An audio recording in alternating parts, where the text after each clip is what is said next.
இப்போதைக்கு இல்ல வேண்டாமா? அவ ஏதோ ஒண்ணு இருக்கு, அதனாலதான் இப்போதைக்கு அவ சொல்ல இல்லம்மா, மாட்றா. அது ஏதோ கல்யாணத்துக்கு இருக்கு. முதல் ஆட்ரிபியூட்டே என்னன்னா வெக்கப்படுறதுதான். வெக்கலாம் வருது. ஆனா வந்து அத என்ன சொல்ல, பேசிக்கா எம் சை டைப் மேப்னு சொல்ல மாட்றாங்க. இல்ல அப்படி இல்ல சார். ஏம்மா, நீ ஆக்சுவலா எதைதாம்மா கன்ஃபார்மா சொல்லுவ? நீ எதையுமே கன்ஃபார்மா சொல்ல மாட்ற. இதை சொன்னோட கன்ஃபார்மா? இல்ல கன்ஃபார்ம் இல்ல. அதை சொல்ல, அதுவும் கன்ஃபார்ம் இல்ல. எதுதாம்மா கன்ஃபார்ம்?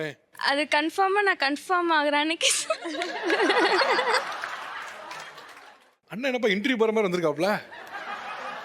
சார் நான் காலையிலேயே சொன்னேன் சார், அவனை மாத்திட்டு வாடா, நான் வரல சார். ஏன் எப்பயுமே இப்படிதான் dress எல்லா பண்ணுவாங்க? பக்கமும் அப்படிதான் சார் போவான். எந்த எந்திரிங்க. ஃபங்க்ஷன் போனாலும் அப்படிதான் சார் போவான் அவன்.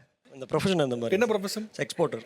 எக்ஸ்போர்ட்டா? ஆமாம் சார். அதுக்கு இல்லை சார், நிறைய ஃபாரின் கிளைண்ட்ஸ் அடிக்கடி மீட் பண்ணுறோம். அதனால ஸோ அப்போ இருந்து பழகிடுச்சு. என்னன்னா ஃபாரின் கிளைண்ட் வரா?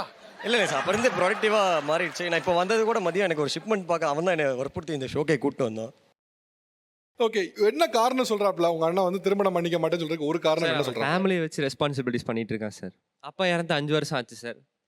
நான், அண்ணா, பாப்பா, அம்மா 4 பேர் தான் இருக்கோம். அப்பா 5 வருஷம் ஆச்சு இறந்து. அவன் இன்ன வரைக்கும் கல்யாணம் பண்ண மாட்டேங்கிறான். அவனுக்காகவே எதுவும் பண்ணிக்க மாட்டேங்கிறான். எங்களுக்கு தான் எல்லாமே பார்த்துட்டு இருக்கான். ஸ்கூல் ஃபீஸ்ல இருந்து எல்லாத்துலேயும் எங்களுக்காக தான் பார்த்துட்டு இருக்கான் சார். சார் அவ்வளோலாம் அவன் போய் சொல்கிறான் சார், அதெல்லாம் நம்பாதீங்க. அந்த அளவுக்குலாம் இல்லை சார். இப்போ எனக்கு என்னென்னா அவன் அப்பாவோட பேரை கெடுத்துருவானோன்ற பயத்தினால தான் நான் பண்ணிக்கிட்டு இருக்கேன். ஏன் என்ன பயம் உங்களுக்கு? ஏன் என்ன சார் இல்லை, கேட்கல? எங்கள் ஃபேமிலி வந்து நாங்கள் எங்களது ஒரு கொஞ்சம் அப்பா கொஞ்சம் பெரிய லெகசியாக வச்சுருந்தார். அப்பா நிறைய பெரிய பிஸ்னஸ் பண்ணியிருந்தோம். எங்களுது ஒரு 4-5 ஸ்டேட்டில் அப்பா என்ன பண்ணிட்டு அப்பா லாஜிஸ்டிக்ஸ் பண்ணிட்டு இருந்தார். ஓகே. ஸோ இந்தியா ஃபுல்லாக நாங்கள் பண்ணிட்டு இருந்தோம். ஸோ அப்பா சடனாக கோவிடில் தான் இறந்தார். ஸோ இறந்தப்போ எங்களுக்கு தெரியாது. ஏன்னா நாங்கள் எல்லாம் ஒரு ஷெல்லில் தான் வளர்ந்தோம். ஸோ கஷ்டம்னா என்னன்னு தெரியாமல் தான் வளர்த்துனார். ஸோ சடனாக அப்பா இறந்த உடனேவே ஒரு 3வது 4வது நாளே அவர் இவ்வளோ கடன் பண்ணியிருக்காருன்னு எங்களுக்கு தெரியாது. ஸோ ஆஃபீஸ் போகுது, எங்கள் வீடெல்லாம் சீல் வச்சு வெளில அனுப்பிச்சாங்க.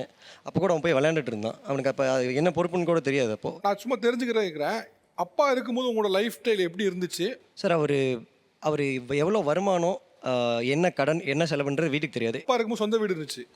வீடு இருந்துச்சு சார். வீடு இருந்தது. 4 சொந்த வீடு இருந்துச்சு. 4 சொந்த வீடா? ப்ராப்பர்ட்டி நிறையா இருந்தது சார். ஊர்லலாம் கட்டி இருந்தோம். அப்பார்ட்மெண்ட் எல்லாமே இருந்தது. ஸோ அப்பா இறந்து 3வது நாளே எல்லாமே போயிடுச்சு. நான் கார் மட்டுமே 5 கார் வச்சுருந்தேன்.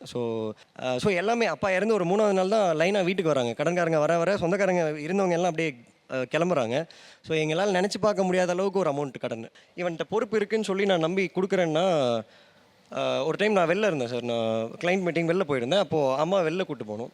ஸோ நான் ஈவினிங் வந்து ஒரு சம் அமௌண்ட் நான் அவனுக்கு மாற்றி விட்டேன். சரி இந்த மாதிரி இருக்குடா கூப்பிட்டு போடான்னு சொல்லி நான் சொல்லியிருந்தேன். சரின்னு